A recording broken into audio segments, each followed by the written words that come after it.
Ray, let me begin with this. You've described the current environment in various ways as a non-market economy, as a political economy, as a new paradigm. Tell us more about the new paradigm.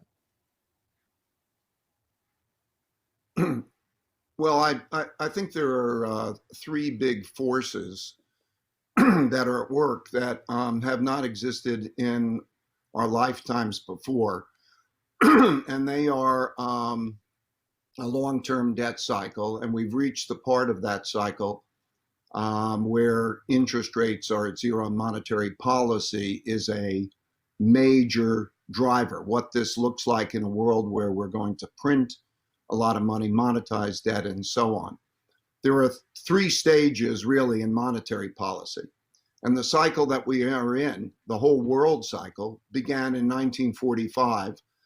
That was the beginning of the New World Order. 1944, we established the dollar as the world's reserve currency. It was connected to gold. And then until 1971, that broke up. And so there was an arc in which central banks have the capacity to produce demand by producing credit. Just sort of hit a button and poof, and demand rises because credit comes out. But when interest rates no longer are effective and hit zero, as they did in 2008, you go to a monetary policy, which I call monetary policy 2, which is the printing of money and the buying of financial assets. And with that, there was the implications of that. Lots of liquidity in the world, bidding up asset prices. And we had an environment which was very good for capitalism, corporate tax cuts. All of that caused asset prices to rise. And then, of course, it also contributes to the wealth gap. So this first influence, monetary policy, which I hope we'll talk about, the long-term debt cycle and monetary policy, is an overarching influence. It's important to understand where we are in that cycle. Related to that cycle is also the wealth gap cycle, periods of prosperity that occur after wars, during periods of peace. There are periods of peace because there's a dominant power that no one wants to fight, and you have a prosperous period. And during those periods, there's a lot of development of credit, a lot of also expansion of prosperity and so on, technology development, and that creates wealth gaps. And those wealth gaps, and then along with those wealth gaps, values gaps and political gaps develop. So our wealth gap is now the largest since the 1930s. And the political gap is also very large. And so that influence is a giant influence. So that's number two. And then number three, as the major influence, is the rise of a great power to challenge the existing world leadership of the United States. And these cycles have happened over periods of time. That competition, that wars of various types, trade wars and the like, is another factor. So those factors are in place and were in place before we had the coronavirus. The coronavirus came along and is a knockback, and it has big financial implications. But so I think those are the three factors. And now when we look at monetary policy, I'd like to get into what that means, what the value of money is, and how that affects the markets and the currencies that we're now dealing with. Well, perhaps I could ask that question of you this way. I've heard you say, Ray, that central banks control the capital market now. What does that mean? In the normal world, at normal times, the way the system works is central banks put money on deposit, and banks come along and they borrow that money and lend it to those who they expect will pay back. And that then passes through the credit system. And then all financial assets compete with each other. And it spreads out. Credit gets expanded. And then there's the issue of payback. And then we have the cycles. Money's too loose. Inflation rises. Central banks put money on deposit, tighten money, and it slows down, and we go through our cycles. That's no longer the case for the most part. Today, the economy and the markets are driven by the central banks and the coordination with the central government. What I mean by that is the purchases right now of financial assets by the Federal Reserve or the purchases by the Federal Reserve of government securities are the drivers of that market. So the production of the money, if you look at money and you look at who is in the market. So the Federal Reserve, for example, will set an interest rate that for different types of creditors based on its economic objective. In the old days, let's say when we had the 2008 financial crisis, we needed to protect banks because they were systemically important, and then money market funds and commercial paper and the like. Now it's much broader than that. The whole economy is systemically important. If they didn't go out and make lending to companies, including what we call fallen angels, those that were just above investment grade and fell into investment grade, we would lose large parts of our economy. And so we're in a situation now where they're the market makers. Take the market out, take the central banks out, and you have a different story, including the value of money. What is the value of money? I mean, think about it in Europe, for example. The central bank will lend to banks at a minus 1%. And so that means you don't have interest payments. In fact, you have interest credits. And the central banks will take that debt on. They'll own it. And they have a political agenda, not an economic agenda, in which they'll determine whether they'll be paid back or when they want to be paid back based on how the economy is doing and what will happen. So in that case, like an example in Europe and the similar situations in the United States and Japan in varying degrees, they will make loans that will have interest credits almost, or let's say zero. You don't have to pay interest back. And you may not have to pay principal back. It depends on what the conditions are at the time. So those are markets which are driven by central banks, not only their actions, but their desire to be an owner of those assets, and their priorities about that ownership when they buy and when they sell are not the same as the classic free market allocations. And as a result, the capital markets are not free markets allocating resources in the traditional ways.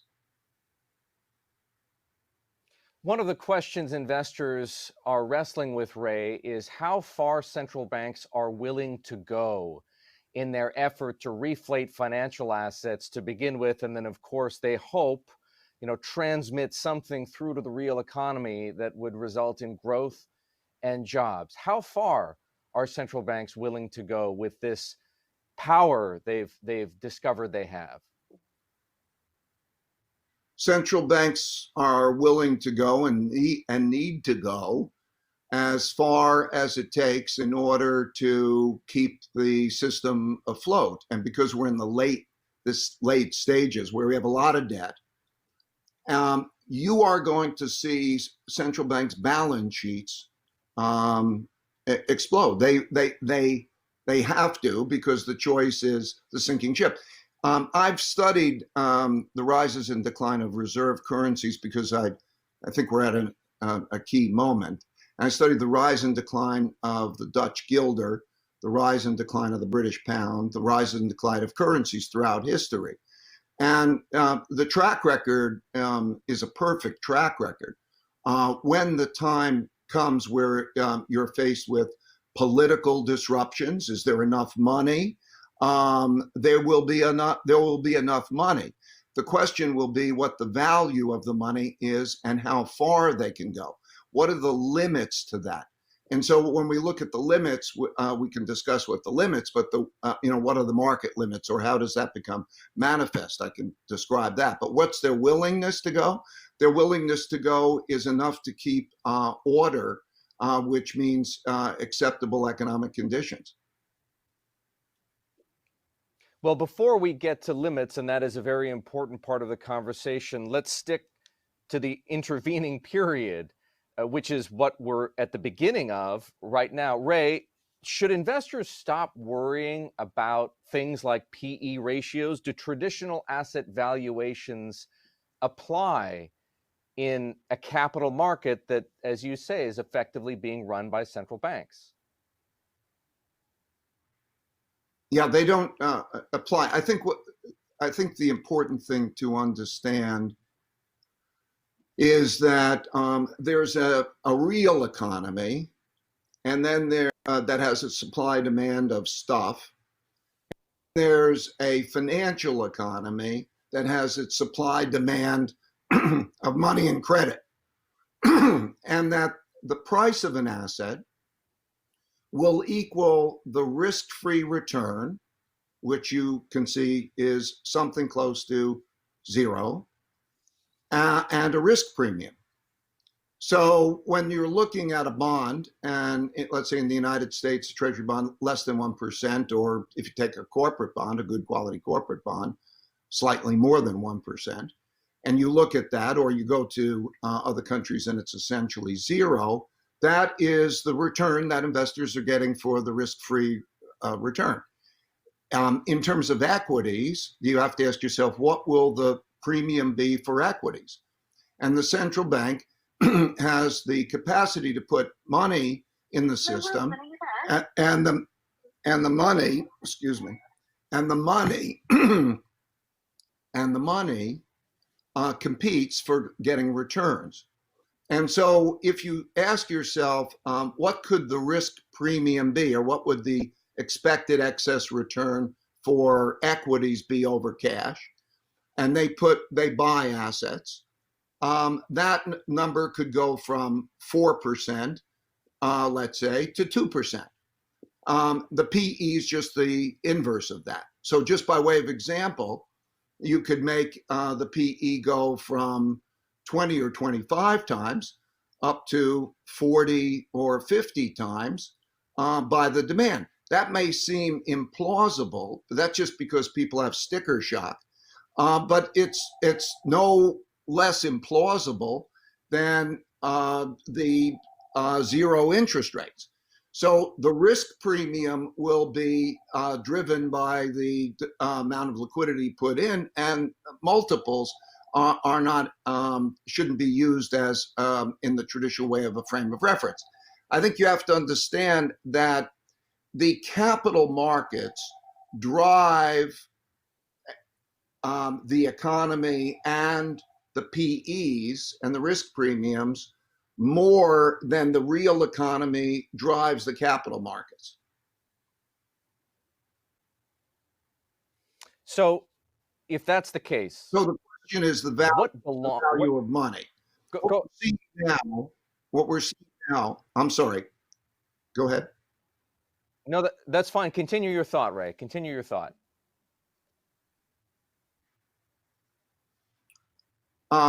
Think of it this way. You don't want cash because, and I don't think you want bonds because you get no interest rate.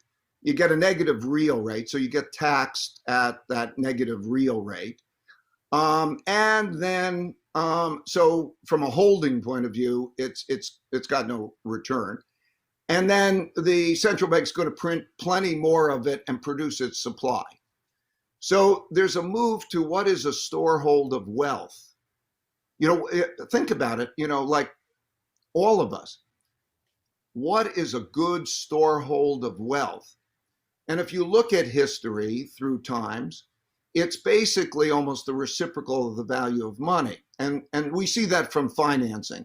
When you think a company or an individual thinks I could borrow money at this level and I can lend it at that level, or I could buy my stock back at that level, you see that kind of movement.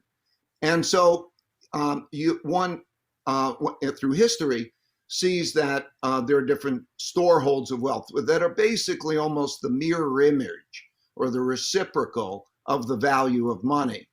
And so that storehold of wealth is equities. In other words, if you were to think about certain types of equities that are not, let's say, economically sensitive, but if you just buy a company and so on, and you think it's the reciprocal of that, and you think that and you realize that they have to put liquidity in the system, then it's equities, it's gold, it is what is the thing that is the reciprocal of the value of money that you have to hold your wealth in. And so that's what we're seeing. And you see it, you've seen it through history you can go to the dates it's happened.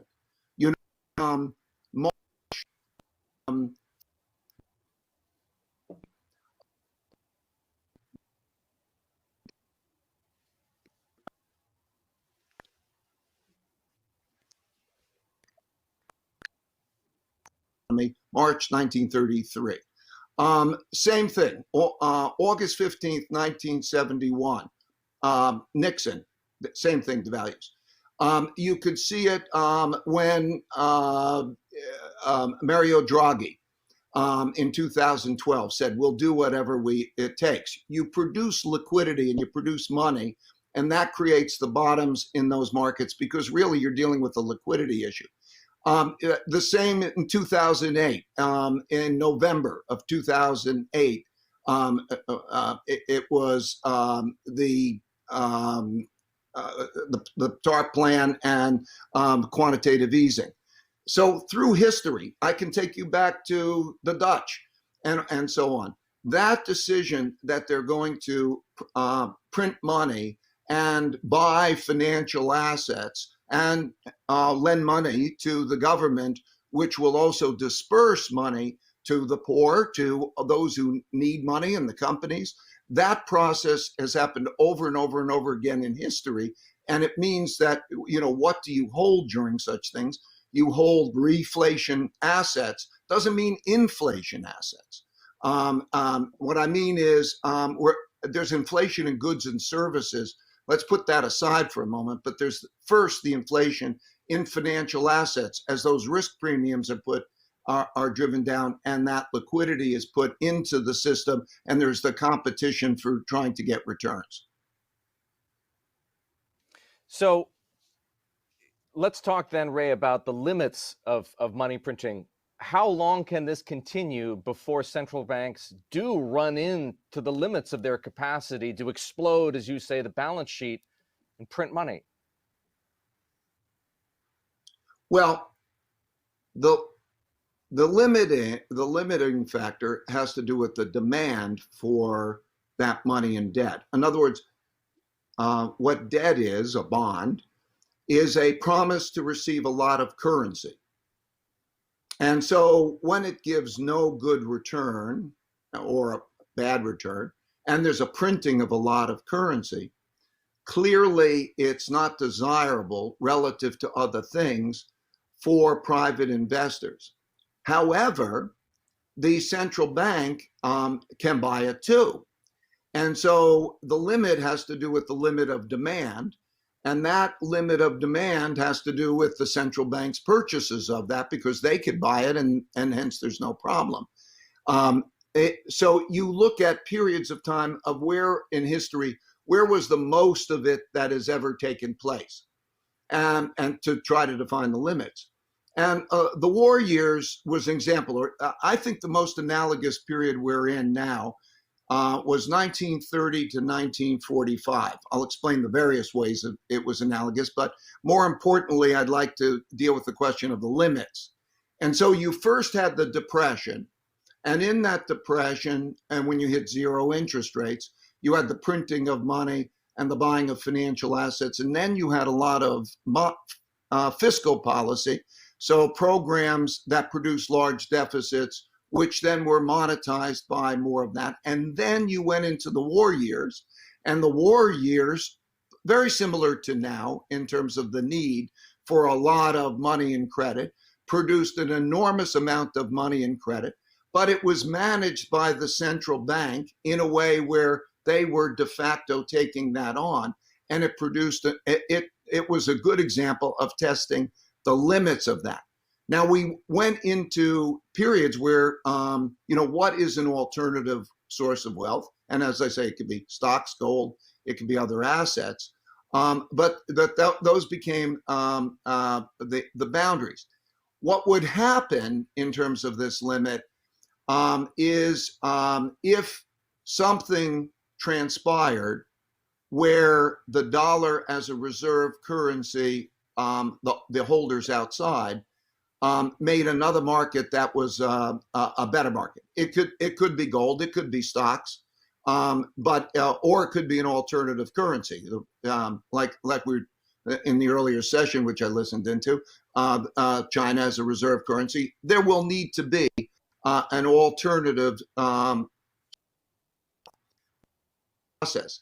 When that happens, and I think it will happen, then it looks like a currency defense.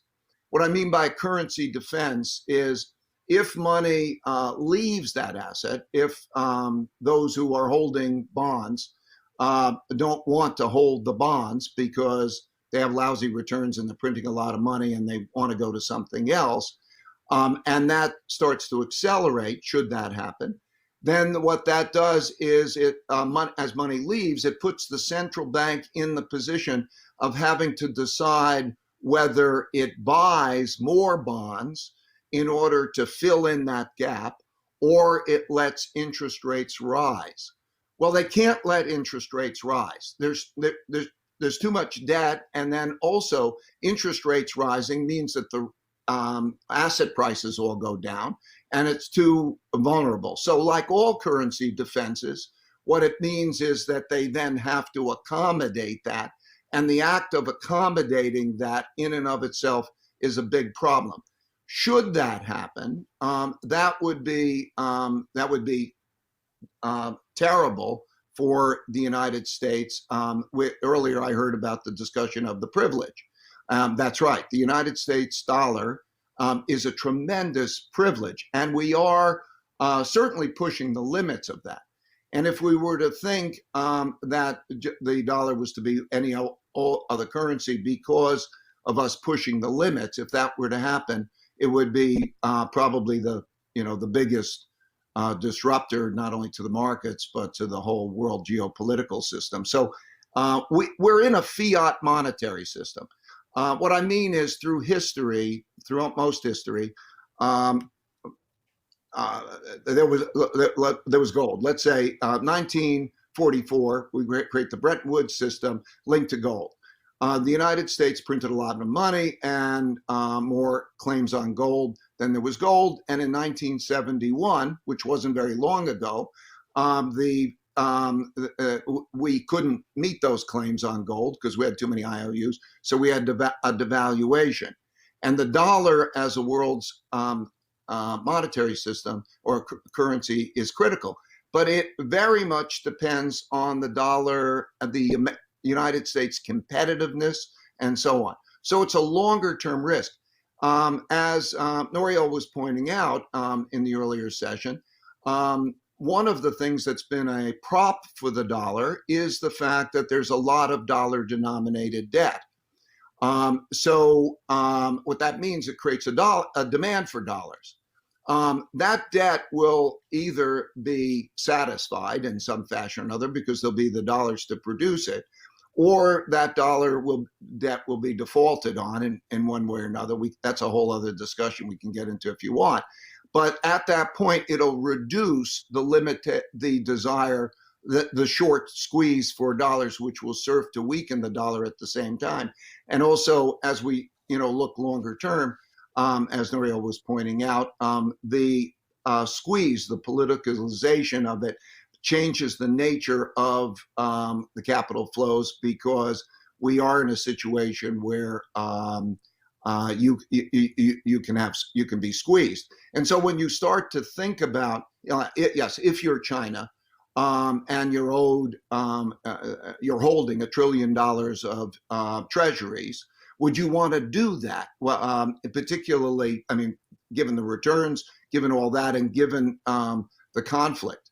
So this China piece is a part and piece. I say there's three things. We're spending a lot of time discussing the monetary and debt cycle. The second is the what I'll call the gap, the wealth gap, and the values gap cycle, and then the third is China. So if we look at those things in combination, I think that's the best way to look at the whole picture. Ray, you've been fascinated and impressed by China for the past 3 decades. You started to go to China in 1984, and I'm sure it would be hard to count the number of times you've been there and the number of friends you've made there. As you well know, increasingly the West views China as the enemy. Do you think you'll ever, as an American, come to think of China as the enemy? How should we understand the situation? Well, I think we tend to think of sort of like good guys, bad guys, rather than systems that are operating. We have a system and they have a system, and we're sharing the world. You can have an enemy. It depends what you mean by the word enemy. You can have somebody on the opposite side of the chessboard who is an enemy, and you can approach that unemotionally. That's the party on the other side of the chessboard that's playing their hand the best way that they know, and the United States has to play its hand the best way it's known. And so I just look at it very sort of matter-of-factly in terms of what the systems are like and what the cultures are like too, to affect that dynamic. And so it's true throughout history. There's Graham Allison wrote the book The Thucydides Trap, in which he referred to the fact that over the last 500 years, there have been 16 times that there have been rising power challenging existing power, and in 12 of those, they got into shooting wars. But there's certainly competitions that are in the world that we live in are not like inside competitions and according to rules. They're brutal competitions in terms of playing the game. And so we have, whatever you want to call that relationship, a relationship in which China is growing, becoming powerful, playing the game in the best way it knows how. We have a different system. We're playing the game the best way that we know how. And my main issue is, how well are we playing the game? How well is the United States in that world? And then you go back to basics. And the basics are things like education, the quality of education over a period of time. Whether you are united in a common purpose. When you have a highly fragmented world, fragmented psychology, fragmented economics, everybody's got an opinion of what should be done, but are we actually achieving those things? And you have those kinds of problems. I worry about that in terms of the competition, but it's a very impressive system, and they're very smart, wise people with great historical perspectives, but they're on the other side of the chessboard in that game. So that's what it looks like to me. Ray, I want to thank you very much for joining us here at Bloomberg's Global Asset Owners Forum. Kind of you to share all this time with us.